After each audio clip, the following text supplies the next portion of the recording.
Hello guys, जैसा कि आप सब लोग जानते हैं कि कल रात हमारी गवर्नमेंट ऑफ इंडिया ने एक बहुत ही बड़ा स्टेप लिया है 59 मोस्ट पॉपुलर चाइनीज एप्लीकेशंस को बैन करके, कंप्लीटली बैन करके। तो गाइस, आज हम इस वीडियो में इसी बारे में बात करेंगे कि इन एप्लीकेशंस को क्यों बैन किया गया है और इन एप्लीकेशंस को बैन करने की वजह से क्या असर पड़ेगा हमारी कंट्री पे। सेकेंडली, हम बात करेंगे पबजी यूजर्स का। बहुत से लोगों को बहुत कंफ्यूजन है पबजी को लेकर कि एक चाइनीज ऐप होने के बावजूद भी इस लिस्ट में शामिल क्यों नहीं है। यू कैन सी कि 59 ऐप्स में पबजी का नाम कहीं भी नहीं मिलेगा आपको। तो इस बारे में भी हम बात करेंगे कि क्या आने वाले टाइम में पबजी बैन हो सकता है या फिर नहीं, या फिर जो भी रीजन है उसके पीछे। एंड थर्डली, लास्टली, हम बात करेंगे इंडिया के टिकटॉक स्टार्स के बारे में। तो प्लीज वीडियो को पूरा देखिए, पसंद आए तो लाइक करें, शेयर करें और सब्सक्राइब करें। तो यार, सबसे पहले हम बात करेंगे इसके मेन रीजन के पीछे। तो सबसे बड़ा जो मेन रीजन है वो है प्राइवेसी इश्यूज। अभी हमारी ministry of electronics and information technology ने ये बताया है कि इन ऐप्स को जो बैन किया गया है वो इसलिए किया गया है कि बहुत सारे कंप्लेंट्स उन लोगों को रजिस्टर हुए हैं जिसमें ये लिखा हुआ है बाकायदा कि इन एप्लीकेशंस का मिसयूज हो रहा है और बहुत सारा जो हमारा पर्सनल डेटा है या फिर हम कह सकते हैं हमारी कंट्री का जो सीक्रेटिव डेटा है वो दूसरी कंट्री में हमारी कंट्री से बाहर लीक हो रहा है, बाहर ट्रांसमिट किया जा रहा है, जो कि एक बहुत बड़ा कंसर्न है। सेकेंडली, हम बात कर सकते हैं गाइस, जैसे ये एप्लीकेशंस हैं, चाइना के इतने सारे एप्लीकेशंस हैं जो डे टू डे लाइफ में, डेली लाइफ में हम यूज करते हैं। अब टिकटॉक उसका सबसे बड़ा एग्जांपल है। हमारी कंट्री के 120 million active users per month इस एप्लीकेशन को यूज करते हैं और उससे जितनी भी कमाई होती है गाइस वो कहाँ जाती है?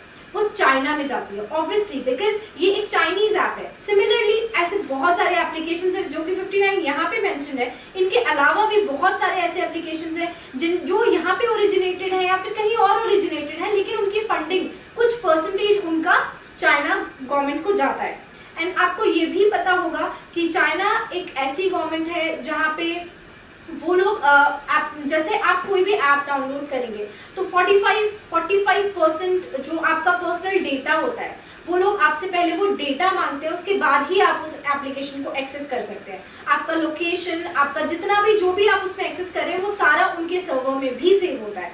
तो आप ये मत समझिए कि उसमें आपकी प्राइवेसी है, नहीं, वो सारा डेटा चाइना की गवर्नमेंट आपका देख सकती है। सेकेंडली, आपको पता होना चाहिए कि जैसे गूगल है, व्हाट्सएप है, ये सारी जो एप्लीकेशंस हैं ये काफ़ी सिक्योर एप्लीकेशंस हैं। तो ये सारे एप्लीकेशंस चाइना गवर्नमेंट ने बैन किए हैं बिकॉज वो लोग इन एप्लीकेशंस पे नज़र नहीं रख सकते, तो इसीलिए वो वहाँ पर बैन है ये सारे एप्लीकेशंस। एंड टिकटॉक के, जिससे मैंने आपको बताया कि हमारे इतने सारे यूजर्स हैं यहाँ पर टिकटॉक के जो कि डेली बेसिस पे आप खुद जानते हैं। और मैं एक लास्ट रीज़न ये भी बोलना चाहूँगी गाइज कि बहुत लास्ट मंथ से, जब से ये हमारी बॉर्डर की टेंशन चल रही है, तब से बहुत से लोग ये पोस्ट डाल रहे हैं, ये स्लोगन्स देखने को मिल रहे हैं कि बॉयकॉट करिए सारे चाइनीज़ प्रोडक्ट्स को, चाइनीज़ एप्लीकेशंस को, जो कि कई हद तक बहुत से लोगों ने कोशिश भी की।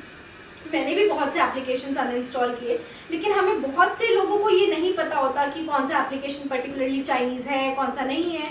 तो गलती उनकी भी नहीं है, तो बट ऑब्वियसली वो कहीं ना कहीं हमारी कंट्री को इफेक्ट कर रहा था, वो जो हम डेटा था वो एक्सेस हो रहा था। तो इसीलिए हमारी गवर्नमेंट को ये स्टेप लेना पड़ा कि उनको ये बॉयकॉट, बैन करना पड़ा इन एप्लीकेशंस को। तो अब हम बात करेंगे पबजी के बारे में कि पबजी के ऊपर इस बैन का क्या असर पड़ेगा और पबजी आगे आने वाले टाइम में बैन हो सकता है या नहीं हो सकता, और पबजी इस लिस्ट में शामिल क्यों नहीं है।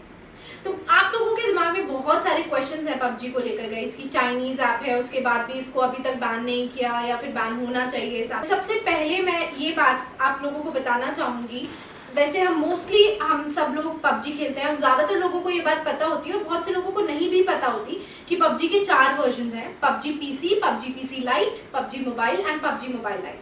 तो सबसे पहले जो लॉन्च हुआ था पबजी पीसी, वो एक साउथ कोरिया की कंपनी ब्लू होल के द्वारा बनाया गया है, उन लोगों ने ये डेवलप किया था। तो ये चाइनीज ऐप नहीं है, तो ये जो गेम है ये साउथ कोरिया वालों का है। जो पबजी मोबाइल और पबजी मोबाइल लाइट है, ये एक चाइना की बहुत बड़ी गेमिंग कंपनी टेंसेंट के द्वारा बनाया गया है, जो कि पबजी पीसी का क्लोन है। तो इस कंपनी को हम कह सकते हैं, हालांकि इसका भी एक छोटा सा पार्ट साउथ कोरिया को जाता है, बट स्टिल ये एक, इसको हम कह सकते हैं कि पबजी मोबाइल जो है एक चाइनीज कंपनी है, लेकिन पबजी पीसी जो है वो एक साउथ कोरिया की कंपनी है, ब्लू होल की। गाइस पबजी आप लोग बिल्कुल खेल सकते हैं, बेझिझक होकर खेल सकते हैं, लेकिन अब बहुत सारे लोग ऐसे होते हैं जो यूसीज में, अपनी स्किन में, इन सब चीज़ों में पैसे वेस्ट करते हैं, जो कि बिल्कुल भी सेंसिबल नहीं है। और वो सारा पैसा चाइना को ही जाता है, और वो कहीं ना कहीं वो पैसा हमारे ही अगेंस्ट यूज हो रहा है। गाइस हम लोगों के जो सोल्जर्स हैं वहाँ पर इतनी मेहनत कर रहे हैं, इतना कुछ कर रहे हैं हम लोगों के लिए, तो क्या हम इतनी सी चीज़ नहीं कर सकते उनके लिए? एक ऐप को अनइंस्टॉल करके, या फिर ये सब बेफिजूल के खर्चे, ये आप भी जानते हैं कि इससे कोई फर्क नहीं पड़ता। जस्ट टू लुक प्रो आप सिर्फ इतना पैसा इन्वेस्ट करना is not sensible according to me. Guys अगर आप पबजी खेलना चाहते हैं, आपको बहुत ज्यादा एडिक्शन है, तो आप बिल्कुल खेलिए, लेकिन इतना ज्यादा इन्वेस्टमेंट मत करिए कि वो कहीं ना कहीं हमारे ही खिलाफ यूज हो। तो अब हम आते हैं टिकटॉक पे। टिकटॉक के बैन होने से हमारे इंडिया पे क्या असर पड़ा है और टिकटॉकर्स पे इसका क्या असर पड़ा है? तो जो टिकटॉक हेड है निखिल गांधी इंडिया के, उन्होंने कुछ ऐसा ट्वीट किया है और उसमें लिखा है, उस पर रिक्वेस्ट की है कि इस बैन को हटाया जाए, और ये भी कहा है साथ में कि हमने कोई भी ऐसी इंफॉर्मेशन लीक नहीं की है, कुछ भी ऐसा शेयर नहीं किया है, और आगे हम कभी ऐसा कुछ करेंगे भी नहीं। आप एक बार पॉज करके इसको पढ़ सकते हैं पूरी स्टेटमेंट को इनके। अब मैं बात करूंगी गाइस, कल रात से जब से ये टिकटॉक बैन होने की न्यूज़ वायरल हुई है, उसके बाद से मुझे बहुत ही मिक्स्ड रिएक्शंस देखने को मिले हैं। There are two sides. एक साइड जो बहुत सेटिस्फाइड है, बहुत खुश है टिकटॉक के बैन होने से, और सेकेंडली जो लोग बहुत ही नाखुश हैं, जो लोग बिल्कुल सेटिस्फाइड नहीं हैं, जिन लोगों को लगता है कि ऐसा नहीं होना चाहिए था। तो गाइज सेटिस्फाइड वाली साइड को अगर हम देखें तो हम ये कह सकते हैं कि उन लोगों को हम सभी इस चीज़ से फेमिलियर है कि बहुत सा कंटेंट ऐसा था टिकटॉक पे जो कि हम लोग बिल्कुल बर्दाश्त से बाहर था, हम लोग नहीं देखना चाहते थे। बहुत ही अनयूजुअल सा कंटेंट जिसको आई डोंट थिंक कि हम लोग बहुत ही रेडी थे हर वक्त देखने के लिए। तो they people are very satisfied कि ये ऐप जो है बैन हो गया। सेकेंडली हम एक साइड को भी हम नज़रअंदाज नहीं कर सकते जो कि अंडर प्रिविलेज थे, जो कुछ ऐसे लोग थे जिनका सोर्स ऑफ इनकम था, जिन्होंने अपनी स्टार्टिंग यहाँ से की है और एक अच्छे मुकाम पे पहुँचे हैं, या फिर जिनका घर चलता है इन सब चीज़ों से। कुछ लोग ऐसे हैं जिन्हें अपना टैलेंट दिखाने के लिए एक ये प्लेटफॉर्म मिला था जो उनसे छीन लिया गया है फाइनली। तो उन लोगों की भी एक अर्निंग थी जो यहाँ से आती थी, जो अब नहीं आएगी ऑब्वियसली। और यार लास्ट में मैं बस इतना बोलना चाहूँगी कि जो हमारे सोल्जर्स हैं जो शहीद हो रहे हैं वहाँ पर बॉर्डर्स पे, हम उनके लिए अगर इतना भी नहीं कर सकते, कुछ चुनिंदा ऐप्स को अनइंस्टॉल करें, उनको बॉयकॉट कर सकें, तो यार इससे घटिया बात तो कोई और हो नहीं सकती।